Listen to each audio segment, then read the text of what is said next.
Hello friends, स्वागत है AI audio book summary के इस यूट्यूब चैनल में। तुम वही बनते हो जो तुम सोचते हो। ये कोई साधारण वाक्य नहीं बल्कि पूरे जीवन का सार है। तुम्हारा मन तुम्हारा भविष्य लिखता है। तुम्हारा मन ही तय करता है कि तुम कहाँ जाओगे और क्या पाओगे। पर दिक्कत यह है कि ज़्यादातर लोग अपने ही मन को पहचान नहीं पाते, उसे समझ नहीं पाते और ना ही उसे नियंत्रित करना सीख पाते। यही कारण है कि वे अपने सपनों तक नहीं पहुंच पाते। द माइंड इज एवरीथिंग किताब इसी सवाल का जवाब देती है। कैसे हमारा मन हमारे लिए सबसे बड़ी शक्ति बन सकता है और कैसे हम इसे अपने फायदे के लिए इस्तेमाल कर सकते हैं। यह किताब हमें सिखाती है कि हमारी सोच ही हमारी असली दुनिया बनाती है। अगर सोच को बदल दो तो जिंदगी खुद ब खुद बदल जाएगी। जब तुम सुबह उठते हो तो तुम्हारे दिमाग में क्या ख्याल आता है? क्या तुम जोश में भर जाते हो या फिर थकान और चिंता में डूबे रहते हो? यही पहला ख्याल ही तुम्हारे दिन की दिशा तय करता है। अगर तुम अपने मन को पॉजिटिव सोच के लिए ट्रेन कर लो तो तुम्हारा हर दिन बेहतर बन सकता है। लेखक बताते हैं कि हमारा मस्तिष्क एक कंप्यूटर की तरह है। जो कुछ भी तुम उसे बार बार बताते हो वही उसमें प्रोग्राम हो जाता है।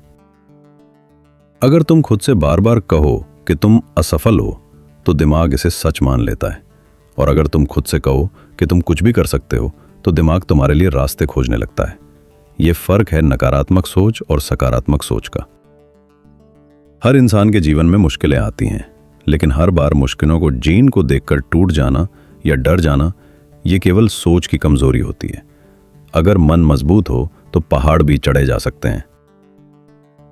लेखक बताते हैं कि तुम्हारा दिमाग तुम्हारा सबसे बड़ा हथियार है, लेकिन अगर तुमने इसे काबू में नहीं किया तो यह तुम्हारा सबसे बड़ा दुश्मन बन सकता है। किताब के अनुसार मन दो हिस्सों में बटा होता है, एक चेतन मन यानी कॉन्शियस माइंड, दूसरा अवचेतन मन यानी सबकॉन्शियस माइंड। हमारा चेतन मन वो होता है जिससे हम सोचते, समझते और निर्णय लेते हैं, लेकिन हमारी असली ताकत हमारे अवचेतन मन में होती है, जो हर समय काम कर रहा होता है, चाहे हम जाग रहे हों या सो रहे हों। जब तुम बार बार कोई बात खुद से दोहराते हो तो वो बात धीरे धीरे अवचेतन मन में समा जाती है और फिर वही तुम्हारा स्वभाव बन जाती है।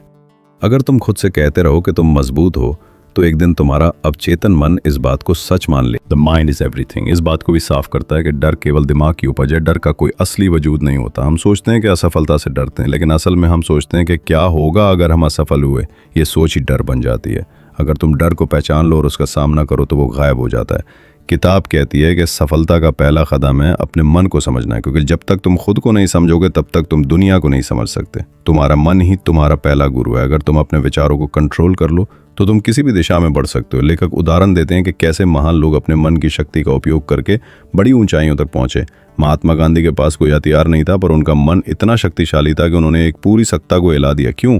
क्योंकि उन्होंने अपने मन पर विश्वास किया और दूसरों को भी वही विश्वास दिया। इसी तरह थॉमस एडिसन को हजारों बार असफलता मिली, लेकिन उनका दिमाग उन्हें बार बार उठने के लिए कहता रहा और अंत में उन्होंने दुनिया को बल्ब दिया। किताब यह भी समझाती है कि नकारात्मक सोच इंसान की सबसे बड़ी कमजोरी होती है। अगर तुम सोचते हो कि तुम कुछ नहीं कर सकते तो वाकई में तुम कुछ नहीं कर पाओगे, लेकिन अगर तुम सोचते हो कि तुम किसी भी चुनौती का सामना कर सकते हो तो रास्ते अपने आप बनने लगते हैं। ताकत तुम्हारे अंदर पहले से होती है, सिर्फ तुम्हें उसे पहचानना होता है। जब तुम किसी लक्ष्य की ओर बढ़ते हो तो सबसे जरूरी चीज है कंसिस्टेंसी। हर दिन अपने मन को उसी लक्ष्य की याद दिलाना, हर दिन उसी दिशा में एक छोटा सा कदम बढ़ाना। जब तुम लगातार अपने विचारों को अपने लक्ष्य से जोड़ते हो तो धीरे धीरे पूरा ब्रह्मांड तुम्हारी मदद के लिए तैयार हो जाता है। किताब में बताया गया है कि मन की शक्ति केवल विचारों तक सीमित नहीं है, यह हमारी शारीरिक स्थिति को भी प्रभावित करता है। अगर तुम खुश सोचते हो तो तुम्हारा शरीर भी खुश रहता है। अगर तुम दुखी सोचते हो तो शरीर भी बीमार होने लगता है। यही कारण है कि आजकल कई बीमारियां तनाव और चिंता की वजह से हो रही हैं। मन को शांत करना सबसे जरूरी कला है। अगर मन में शांति नहीं है तो दुनिया की कोई चीज तुम्हें सुकून नहीं दे सकती। ध्यान यानी मेडिटेशन इसका सबसे अच्छा उपाय है। हर दिन कुछ समय खुद के साथ बैठो, सांसों पर ध्यान दो, अपने विचारों को बहने दो। धीरे धीरे तुम्हारा मन स्थिर होने लगेगा। जब मन स्थिर होगा तभी तुम सही निर्णय ले पाओगे। हर सुबह जब तुम आंखें खोलते हो तो ये केवल दिन की शुरुआत नहीं होती, ये एक नए जीवन की शुरुआत होती है। एक नया मौका, एक नई दिशा। पर अफसोस ज्यादातर लोग उसी पुराने ठार में लौट जाते हैं, जैसे सब कुछ पहले से तय हो, जैसे कोई बदलाव मुमकिन ही नहीं। पर सच्चाई यह है कि तुम हर सुबह खुद को दोबारा घर सकते हो। तुम्हारे पास ये ताकत साफ करता। कई बार हम अपने हालात को दोष देते हैं, पर हालात कभी भी स्थायी नहीं होते। जो स्थायी होता है वो है तुम्हारा नजरिया। अगर तुम हर हाल में अपने आप को सशक्त मानते हो तो कोई ताकत तुम्हें रोक नहीं सकती। पर अगर तुमने खुद को ही कमज़ोर मान लिया तो फिर दुनिया की कोई मदद भी तुम्हें खड़ा नहीं कर पाएगी। सोच एक बीज की तरह होती है, तुम जो बोगे वही उगेगा। अगर तुम डर का बीज बोगे तो चिंता और नकारात्मकता की झाड़ियाँ उगेंगी। अगर तुम आत्मविश्वास का बीज बोगे तो सफलता और संतुलन की फसल मिलेगी। अब यह तय तुम्हें करना है कि तुम अपने मन की ज़मीन पर क्या बो रहे हो। जब तुम किसी लक्ष्य की कल्पना करते हो तो वो सिर्फ एक सपना नहीं होता, वो तुम्हारे दिमाग की सबसे बड़ी ताकत का पहला कदम होता है। कल्पना ही वो पुल है जो विचारों को वास्तविकता से जोड़ता है। अगर तुम हर दिन उस लक्ष्य को देखो, महसूस करो और उसे जियो, तो तुम्हारा मन तुम्हें उस तक पहुंचाने के रास्ते खुद ही बना देगा। कई लोग कहते हैं कि उनके पास संसाधन नहीं है, पर सच ये है कि सबसे बड़ा संसाधन तुम्हारे पास पहले से है, तुम्हारा मन। वही मन जो विचार कर सकता है, निर्णय ले सकता है, रास्ता बना सकता है। तुम्हें सिर्फ इतना करना है कि उस पर विश्वास करना है। हर बार जब डर आए तो उससे कहो कि तुम्हें अब उसकी जरूरत नहीं। हर बार जब शक आए तो उसे कहो कि तुम्हारा आत्मविश्वास उससे बड़ा है। मन का असली रूप तब सामने आता है जब तुम चुप हो जाते हो। जब तुम दौड़ भाग से हटकर कुछ देर खुद के साथ बैठते हो, तब तुम्हें एहसास होता है कि तुम्हारे अंदर कितनी बातें चल रही हैं, कितनी धारणाएं, कितने पुराने घाव, कितने अधूरे सपने, और उन सब के बीच एक आवाज़ जो कहती है कि तुम बहुत कुछ कर सकते हो। पर हम उस आवाज़ को सुनते ही नहीं, क्योंकि हम बाहरी शोर में खो जाते हैं।